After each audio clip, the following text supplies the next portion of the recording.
You're listening to the Mindful Mama Podcast, episode 85, all about how to discipline your kids mindfully. Hello and welcome to the Mindful Mama Podcast. Here it's about becoming a less irritable, more joyful parent. At Mindful Mama, we know that you cannot give what you do not have. And when you are thriving, when you have calm and peace within, then you can give it to your children. As always, I'm your host, Hunter Clarke-FIELDS, Mindfulness Mama Mentor. I coach overstressed moms on how to cultivate self-awareness in their daily lives and to take family and life to a new level of awakening. I've been practicing yoga and mindfulness for over 20 years. I'm the creator of the Mindful Parenting course, coming up soon, and the mom of two girls ages 7 and 10. Thank you so much for being here today, dear listener. I'm so glad you're here today. I have my dear friend Carla on. As always, hi, Carla. Hi, Hunter. And we are going to be talking today about dun dun dun. Dun, dun, dun. Discipline. Discipline. So discipline, yes, we are diving into discipline today, and I can't wait to talk a little bit about it. This can be kind of a touchy subject, so I just invite you as a listener to kind of take what resonates with you and take what works for you, and then leave the rest, and just join in sort of the conversation as Carla and I sit here in our pajamas and talk to each other. You weren't supposed to tell them that. So as we'll talk about our subject, and then we're going to do our parenting wins and fails. And if we have time, we'll see if we can fit that in. And yeah, we'll just dive right in. Before we dive into that, I just want to mention that coming up really soon, I'm going to be doing a totally free 5-day training mini course in mindful parenting. And that's going to be from October 9th through October 13th. And as of recording this, I don't have the sign up for that yet, but hopefully I'll have it when this comes out. So go ahead and check hunterclarkefields.com for that. So that is coming up soon. Woohoo. And now on to this episode. Oh, where to begin? Where to begin? Well, I thought we were talking, and I thought we would maybe start with our own kind of perceptions of discipline before we had kids. Yeah. Because we formulate ideas, right, before we have kids and then we realize after we have kids how crazy our ideas are about what is what. At least I know for me, I would look around me as a 20-something-year-old and see some kids around, and I'd be like, my kids are never going to do. I would have the head shake. My kids are never going to do this and never going to do that. And I remember thinking that, I remember thinking that, my kids will, I don't know. I just remember I had some kind of ideas about parenting. I had more control than I really had, I think, as a 20-something-year-old before I went into having kids. And then when my daughters were little, I was kind of in the school of, I don't know. I kind of thought, maybe timeouts, and she had to, I was in this kind of my child should kind of obey me thing, which is a very common cultural thing, I think, for us.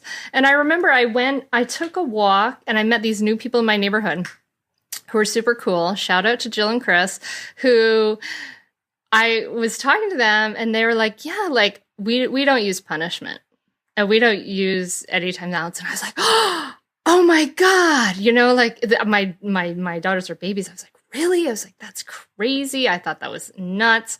Yeah, I would have run in the opposite direction. I would have been like, you're nutso at that point in my parenting career. Yeah. Yeah. And I was I kind of thought it was crazy, but I was learning things. And now I've come around kind of to the other side. And we're going to talk a little bit about this. But before we dive into maybe what you thought about this, Carla, I just want to mention that definition of discipline, which is even that is a little controversial. It's a little controversial, right? When we think of discipline, we have these ideas in our heads, from our whole cultural upbringing, like spare the rod, spoil the child, that kind of thing. But actually, to discipline means to teach. And it's really important, I think, as we go into this conversation, to remember that. Like, means to teach, not, yeah.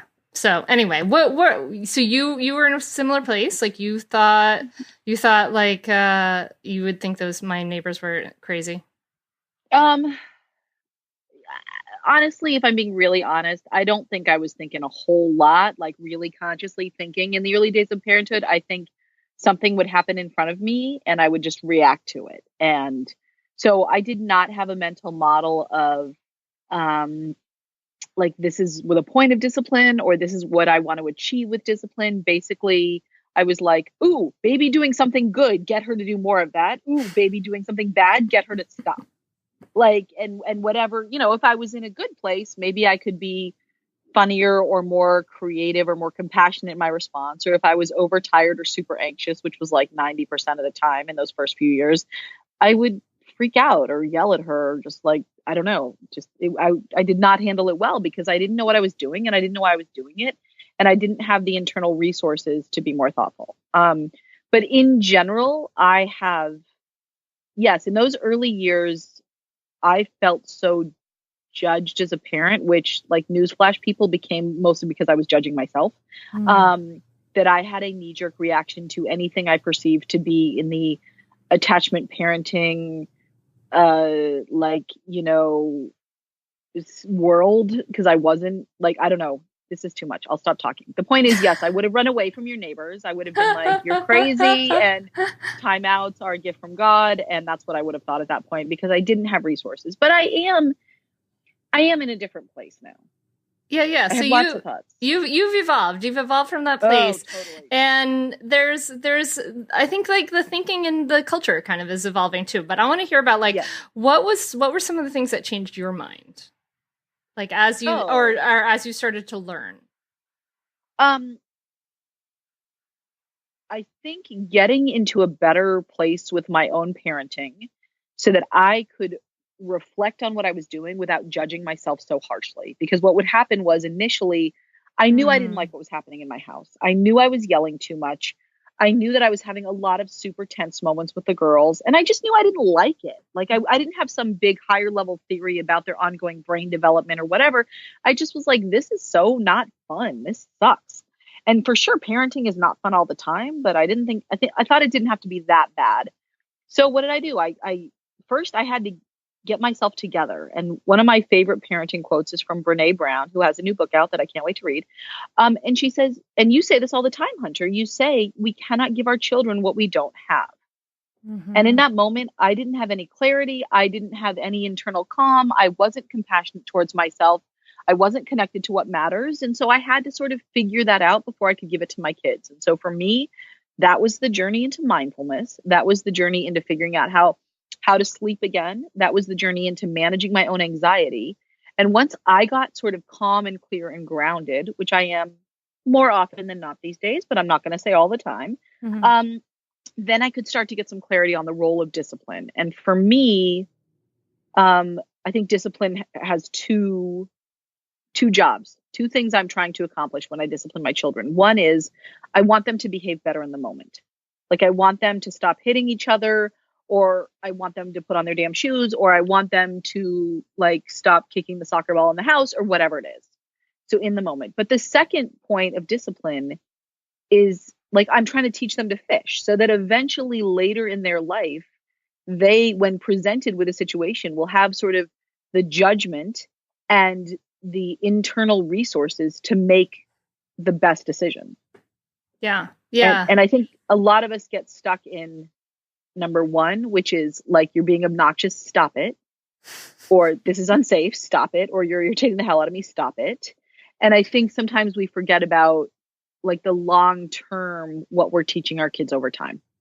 Yeah, yeah. And I so appreciate what you said, like that whole idea that we have to be in a place where we can even see that or reflect on it, and the judgment part. Like, because I just had this conversation with Kristen Neff. It was in the last podcast, who's the teacher of self-compassion. And she talks about that in the book, how when we are constantly judging ourselves and we are so hard on ourselves, that it actually makes us averse to growing and changing and looking at our places where we can, places of growth, right? It makes us averse to looking at those places of growth, because then we are like punishing ourselves when we're doing something bad. It's like, it's kind of like this perverse, like internal reward and punishment, right? And so we're like averse to looking at those places of growth because of the judgment that we have inside. So being at a place where you can be more accepting of yourself is absolutely and more grounded. Like that's absolutely the first level. And then it, and then when you look at like,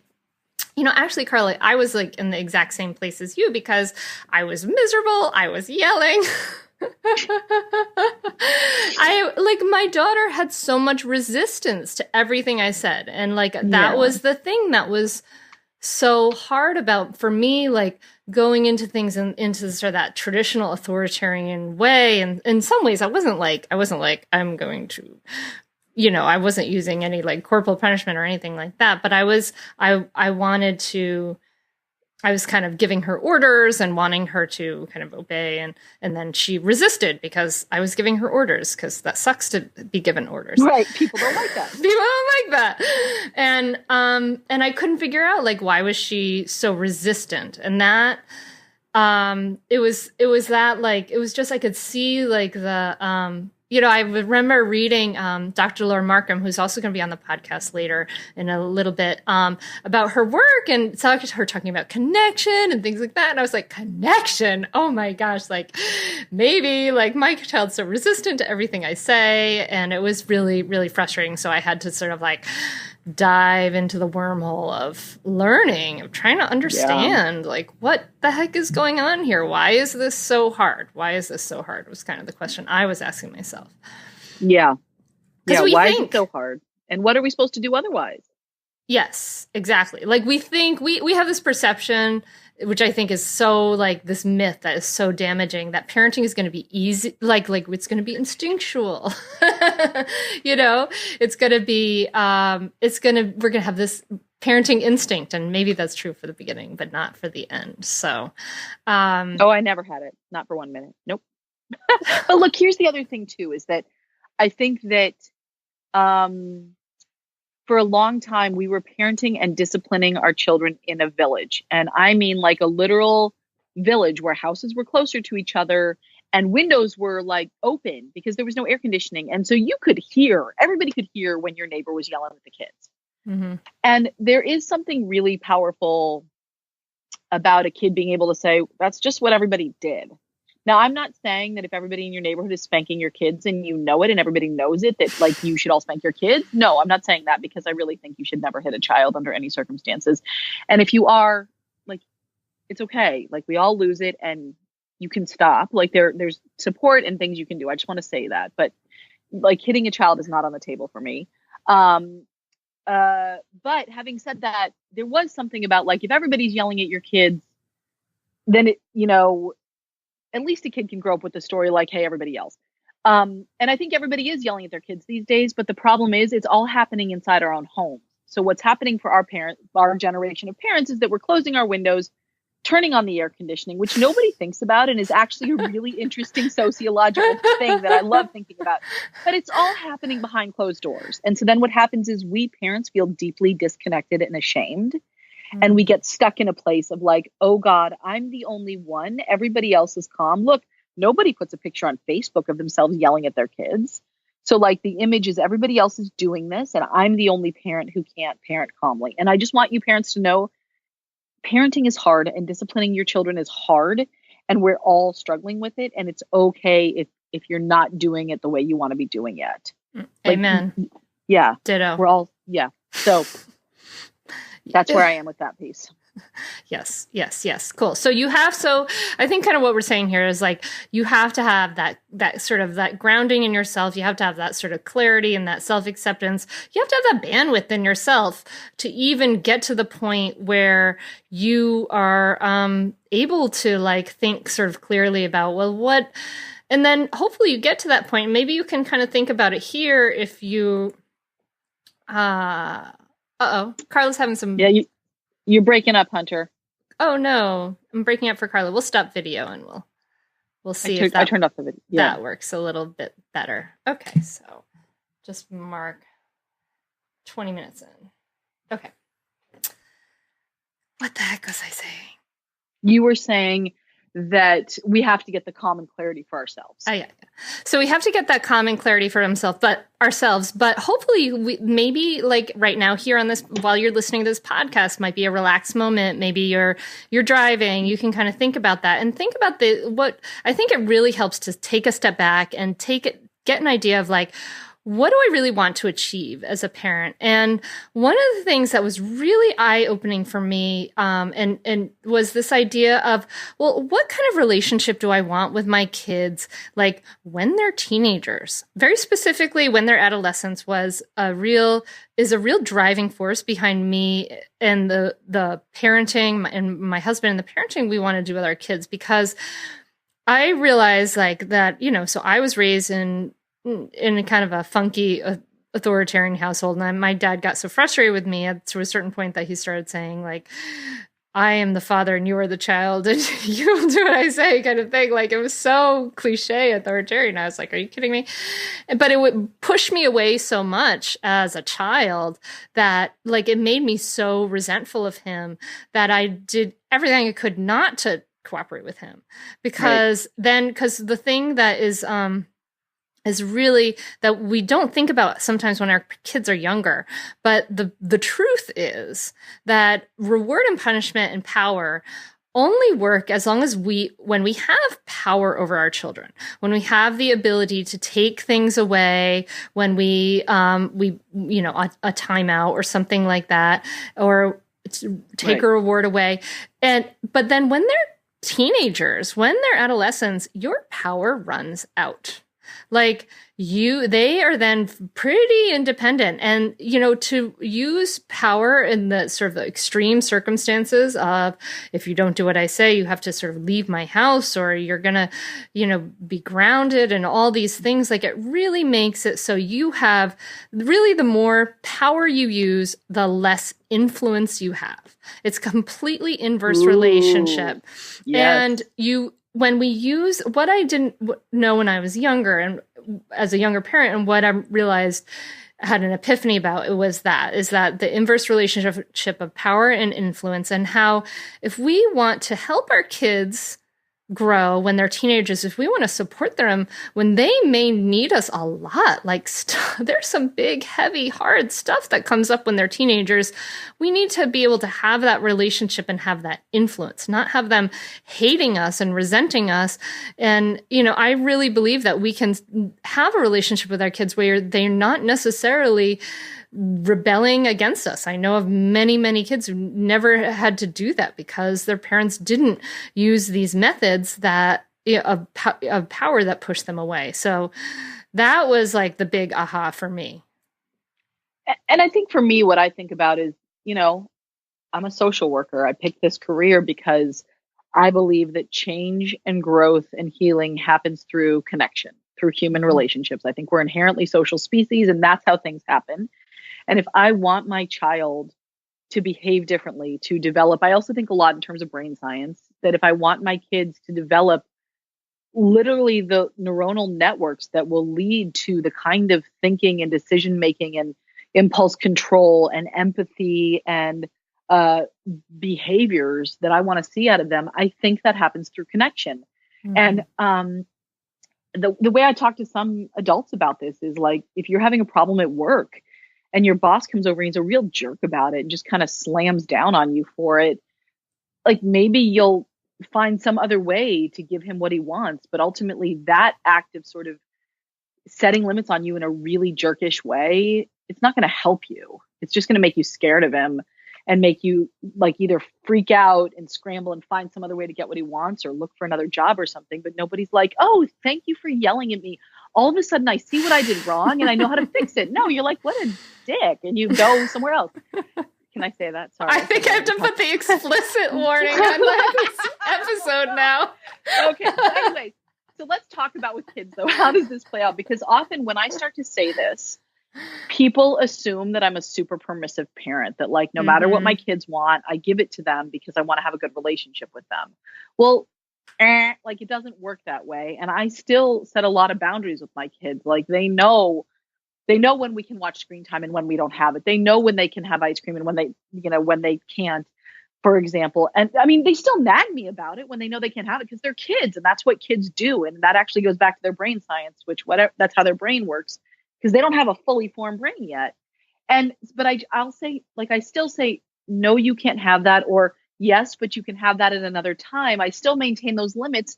And sometimes I will even maintain those limits as I've got my kid on my lap and I'm saying no in a funny voice. And I do this ridiculous, vaguely like European accent that sometimes slips into oddly Australian or something. Like I do funny voices, even as I'm saying, oh, come on, no. do the voice. Do the voice. I think that some like poor German woman listening to this would be like, that's deeply offensive. Oh. And I don't want to offend anybody, but like, I will be really, really silly with them. I'll start singing it like, so that we're still connected, even as I'm not giving them what they want.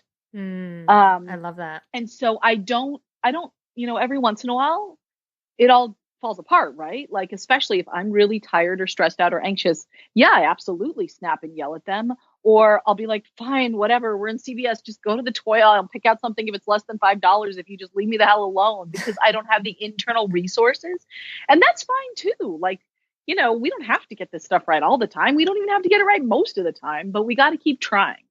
And so like my goal, if I could parent the way I do in my best moments all the time, is to stay connected with my child, even as I set boundaries. And the reason that's important is because when you can connect with your kid, when you can say, hey, I think you're pretty angry about this, that calms them down. Just having your feelings named and somebody else say, I understand what's going on with you, helps you calm down. And we've all had this experience. Like if you're an adult and you go hang out with a friend who's awesome and they're like, oh my gosh, I've been there too. And kids can be so awful and blah, blah, blah. Like you feel better, right? When somebody acknowledges you. And then from that place of acknowledgement, of connecting with them, then I try to like redirect or distract or whatever it is. And because I want them to fundamentally learn that when they're having a hard moment later in life, I don't want them to beat themselves up, right? I don't want them to yell at themselves because then what happens is they feel like crap, they feel stuck, and they resort to something not useful, like making a bad choice or overeating or drinking or whatever it is. I'm a social worker, so my mind goes to the worst possible outcome, but whatever. So, and if I'm modeling that for them, if I'm doing that to them now, that's what they're going to do later because that's what they're learning. So what I'm modeling for them now is imperfect. Like there'll be times when we all get it wrong and they need to know that too. And that's fine. They'll learn how to deal with that. And B, that first you connect, like you get in touch with your feeling or what's going on with yourself. And then you sort of redirect, you figure out, do you need a snack? Do you need a snuggle? Do you need a rest? Do you need to zone out in front of the TV because you literally can't even deal with life sometimes? Like these are all options once you've connected with the kid.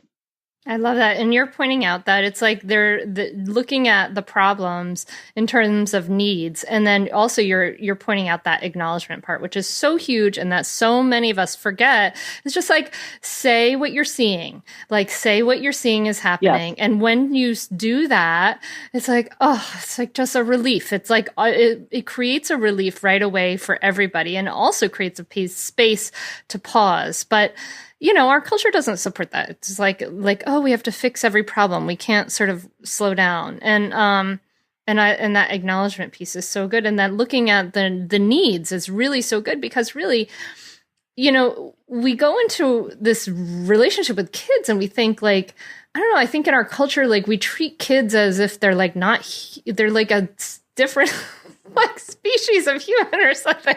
I mean, maybe not, that's extreme, but like they're human beings just as we are. And everything they're trying to do is to try to meet their needs. They're not, they're not trying to, unless they've sort of seen it modeled and they've had a lot of their things suppressed, like they're not necessarily trying to like, get back at you or manipulate you. If they feel like I'm being ordered around and I'm being threatened, then they might want to retaliate or get back at you and things like that. So the point, it was really interesting to learn that the punishments actually are ineffective, like regardless of whatever, even regardless of your relationship, like they're actually kind of ineffective over the long run because your child doesn't internally want to cooperate you. They either resist or they submit, or, it's kind of like, and really, do you want either of those, right? Do you want your child to be submitting to an authority their whole life or resisting an authority their whole life? You don't want either of that. You want them to have a cooperative relationship where they're saying, looking at other people and saying, you have needs. And then they're also saying, well, I have needs too. And let's talk about it. Right. Yeah. So I agree with all that. And I think we should hit on two important topics that they come up all the time when I'm working with parents. Okay. One is, what's the deal with timeouts? Yes. And the second topic is, if I pay attention to my kid when he or she is having a tantrum, aren't I just giving them what I want and like reinforcing that they should throw tantrums? So good questions. I have opinions about both of these, which I'm happy to share, or you can jump right in. I'm happy with either one. Well, yeah.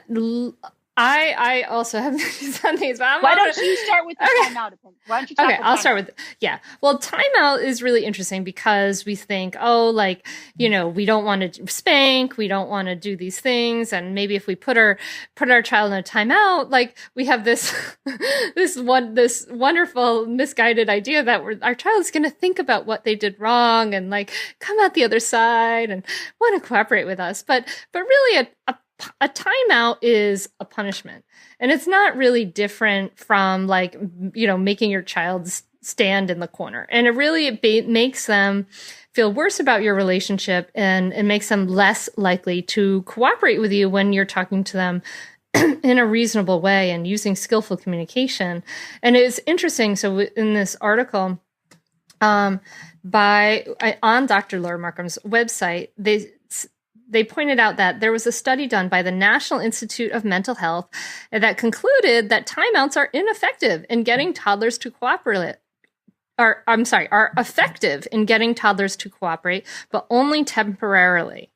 And then because they have this fear, and so they may temporarily cooperate, but then the children misbehaved more than children who weren't disciplined with timeouts in the long run, because what is happening, the toddlers are really seeing this as a love withdrawal, and then then they misbehave more. If we use studies that show if we use love withdrawal as a punishment technique, kids subjected to it tend to exhibit more misbehavior. They have worse mental health, emotional health, and less developed morality. Because the idea is, I know it's like sort of kind of shocking and scary. I don't want you guys to feel scared. If you've used timeout, it's, your child's probably going to be fine.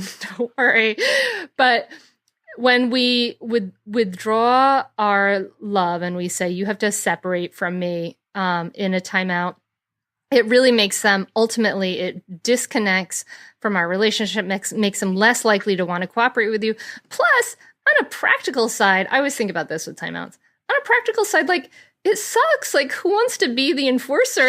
Like, if you think about practically enforcing a timeout, like, I remember I did that once when my oldest was like 18 months, and it's like trying to like pin, like a jellyfish to the wall. Like, you're just like, go back, stay in there, like stay there. And who wants to be the enforcer? That sucks. I don't want to be the enforcer. I don't know. What do you think about timeouts?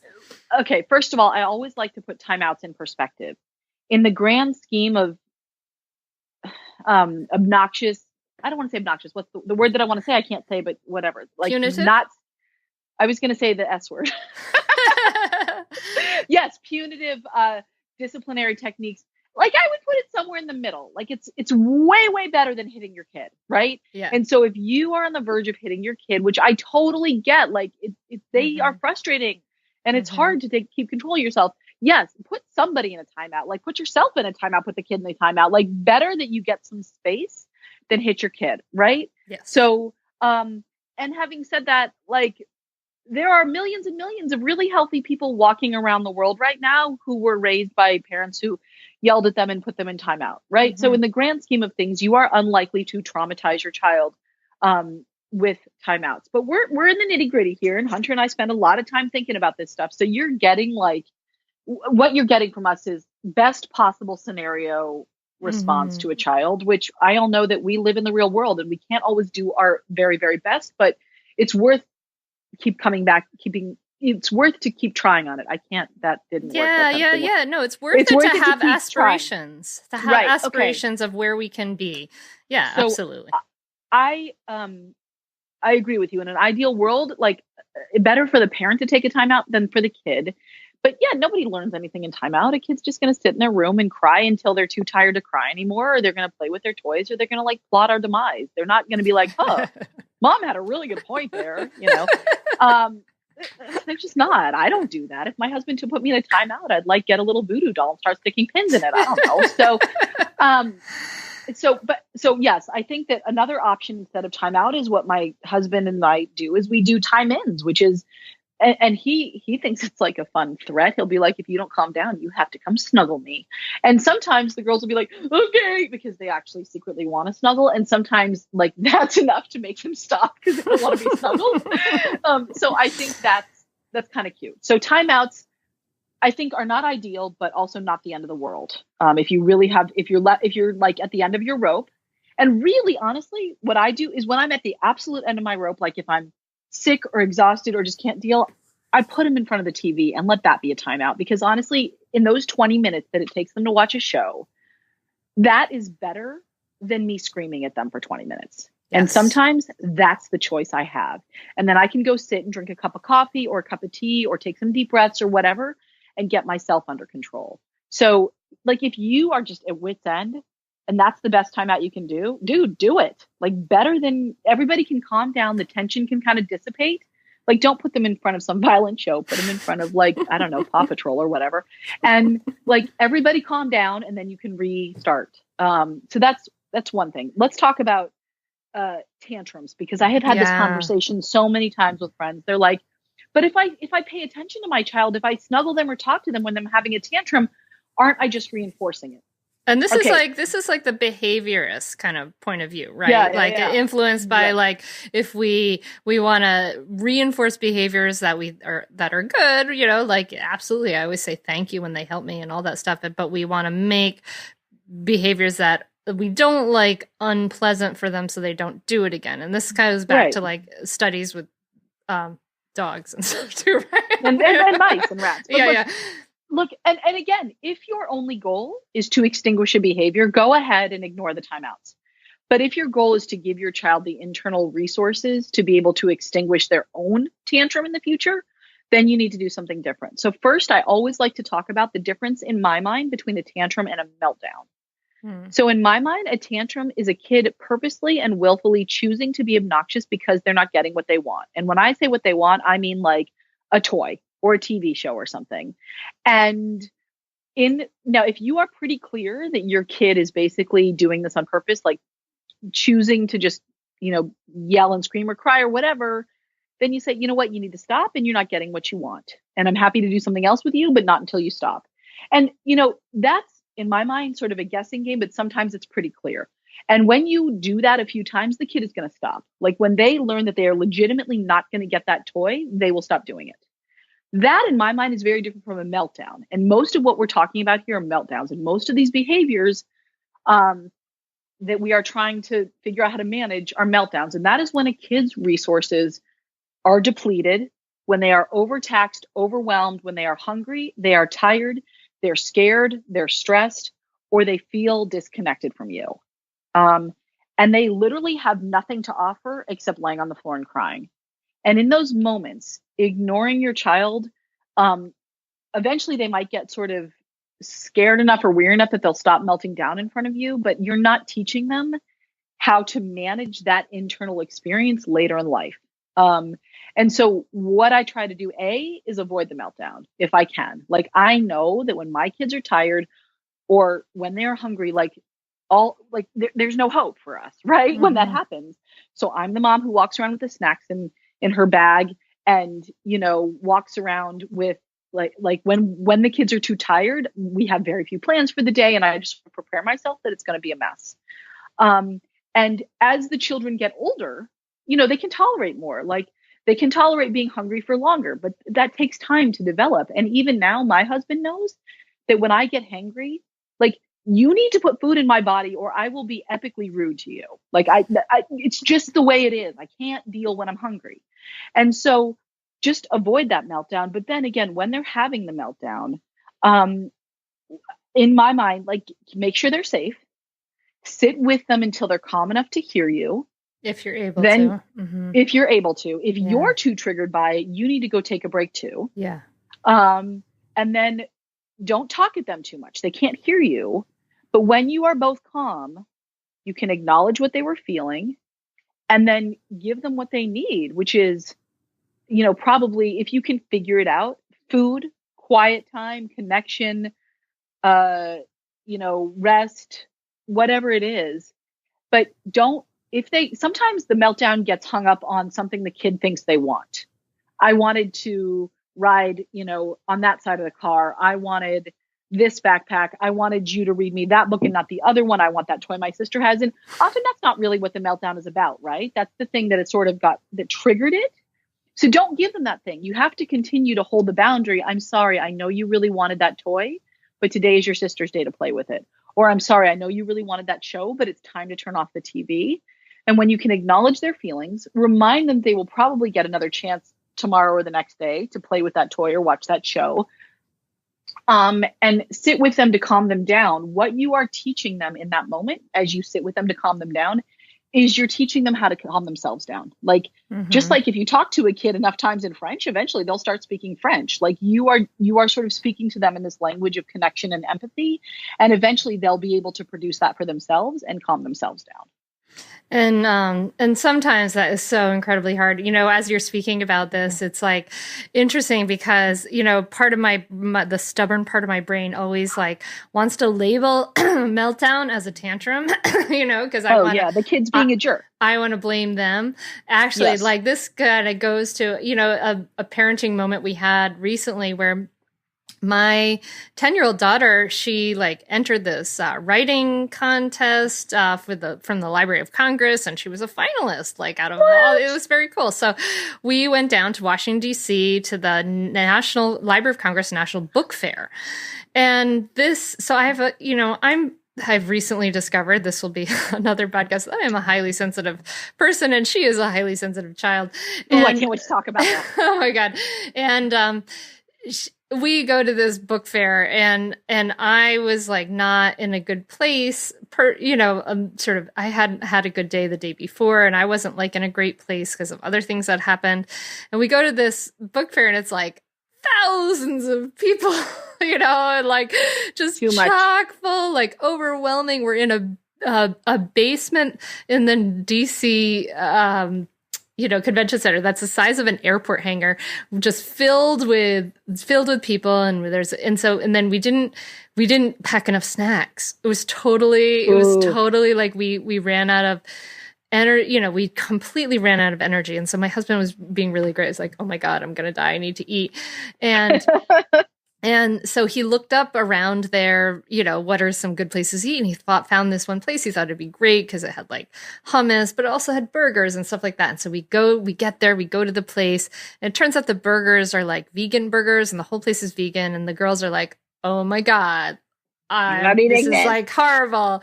But like they eat hummus and pita every single, like twice a week. It's crazy. And we were so hungry, like we just had to eat. Like this was actually a very good place. There was stuff they liked. We thought, okay. But they got this sort of stubborn thing in them. And we thought, okay, I will just order some food for you. And literally my 10-year-old had like was crying on the floor in the restaurant. Like, parenting is fun. Oh my God. And I was like, just so frustrated. And it was one of those moments where it was like, I think it was kind of a win and a fail. Like there were some fail moments because I got triggered by her. Like, this is food you like, like Right. just eat the food and stop being hangry. Right. And so just feeling so frustrated about this, like we're providing food for our child. This is what you need. You need to just eat this food. And then it was also kind of a win in some ways in that I held mostly,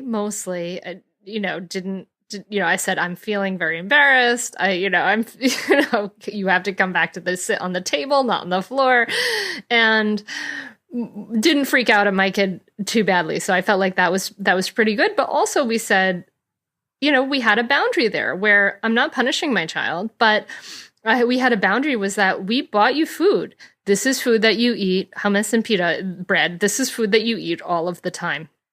Right. And we are not buying you other food. So you can eat this food or you cannot eat this food. And she chose to not eat the food, go back to the convention center, down into the basement and buy herself a $10 crappy pizza.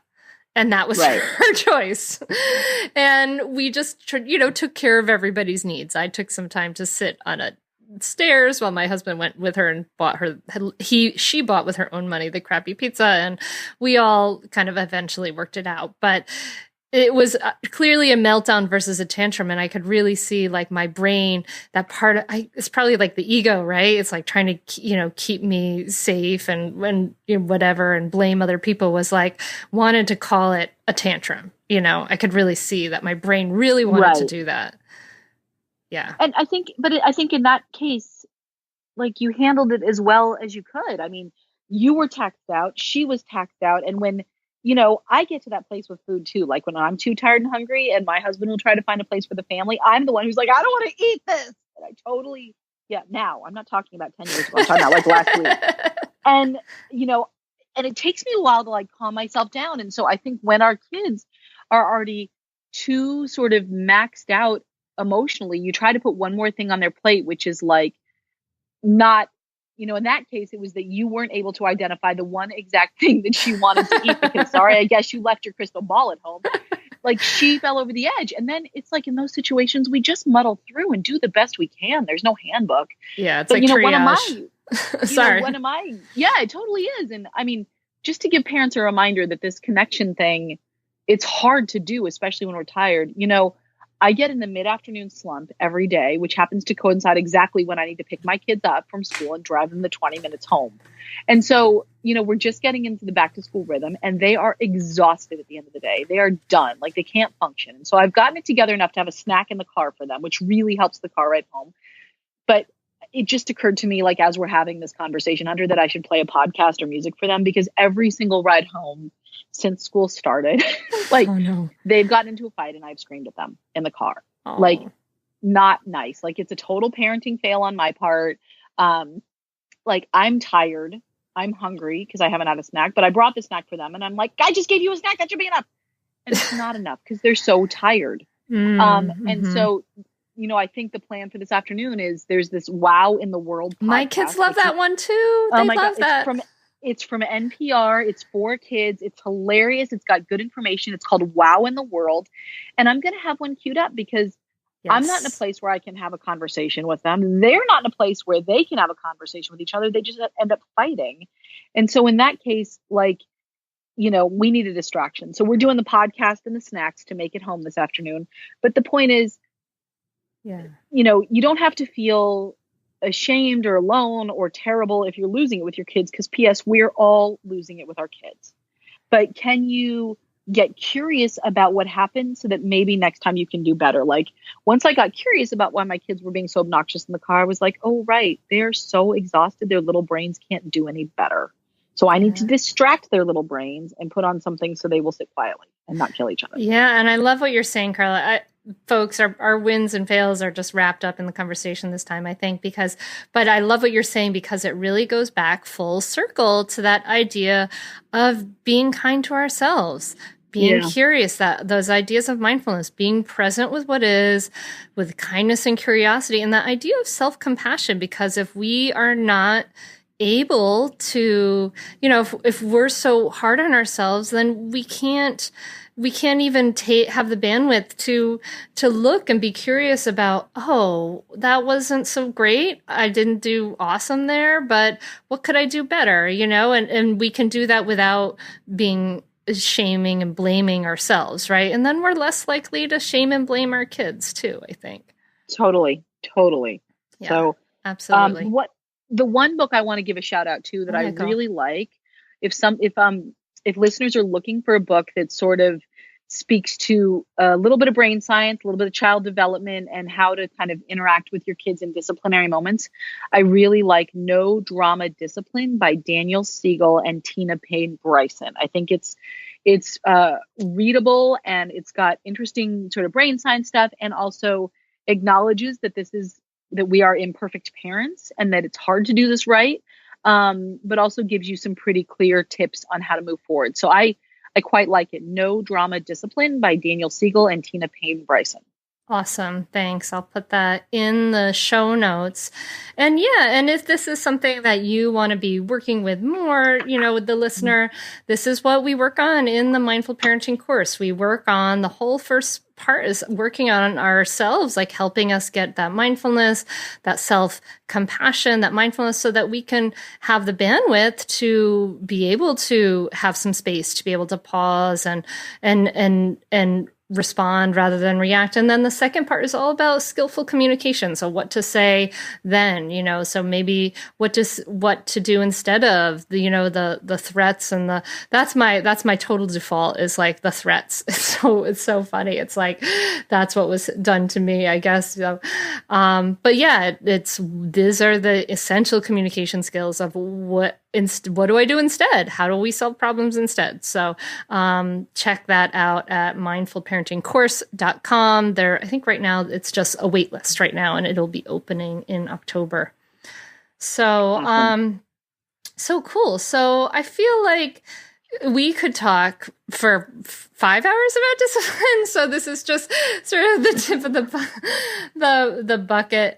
We could, maybe we'll revisit this in the future. If you have thoughts about what we could, you have questions that you want to send myself or Carla, you can email me at hunter@hunterclarkefields.com.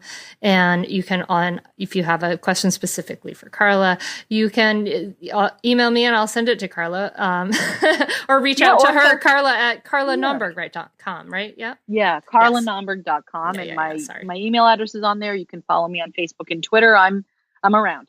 Yes. Do you have any final thoughts as we kind of think about this idea of discipline and kind of maybe sort of shifting our perception of discipline? Yes. Mm-hmm. It's really hard. It's okay if it's hard. Everybody else is struggling with it too. And you need to get some sleep tonight, because if you are an overexhausted parent, you don't have a chance in hell against your kids. Yes. Oh, I mean, with your kids, not against them, with them. Okay. With them. Yeah. That's a good point. It's like, but it does feel that way sometimes, right? Like, oh. Yeah. And this is what we want to try to do, is kind of shift actually out of that us versus them, right, and into like, I'm here to support you. We're in a relationship. How can we meet each other's needs? And right, but it's so easy to default to that us against them. It really can feel that way sometimes, and that's okay. Like, that's okay. And then you notice that, and you talk to Hunter, and then you feel better. Oh, and then, and really, we want to see our challenges, see these times where we don't do so great. We really want to see those as teachers. In the last 2 podcasts back, I talked about the Mindful Mama Manifesto, and I really, really do believe in everything that I said in that about our challenges are our teachers, and that as we start to grow and as we start to learn, we can evolve, we can become calmer, we can become more present, we can practice self-compassion. And, as we start to really value wisdom over reactivity, as we start to value our connection over obedience, and really also that same idea of we can begin anew every day, we can start fresh, and we have that power. We just set that intention, and it changes everything. Love it.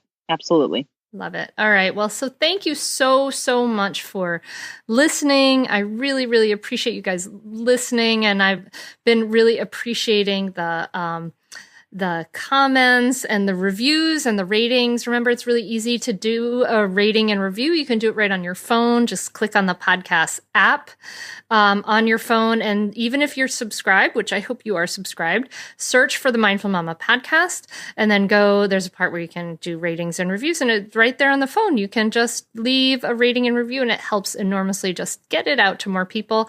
And then the best way to get it out to more people is just to really tell a friend, pass this on to another mom who you think could benefit. That's an awesome, awesome way to do that.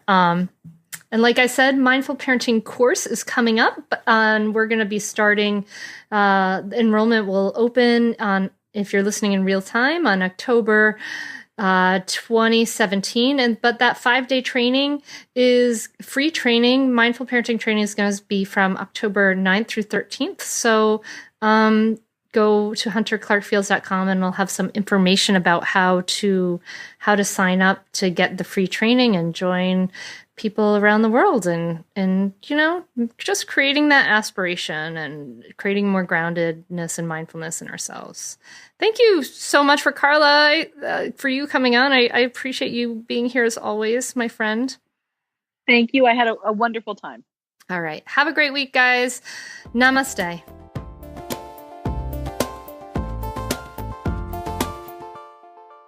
Are you frustrated with parenting?